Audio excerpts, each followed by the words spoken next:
ito po ang aking ulam. Hello guys! Good afternoon! Kasi past 12 na. Ayan guys. Ano ito? Ensaladang talong. Yan ang ingredients po niya.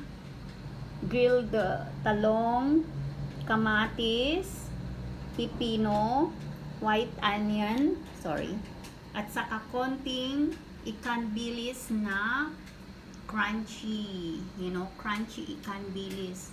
Ayan, at saka pepper, patis, at saka kalamansi. Nilagay ko na siya guys. Ganyan lang muna siya kasi hindi pa naman ako kakain. Ayan guys. Basta subukan na lang ninyo. Nakikita naman ninyo yung ingredients dyan, no? Kain po tayo.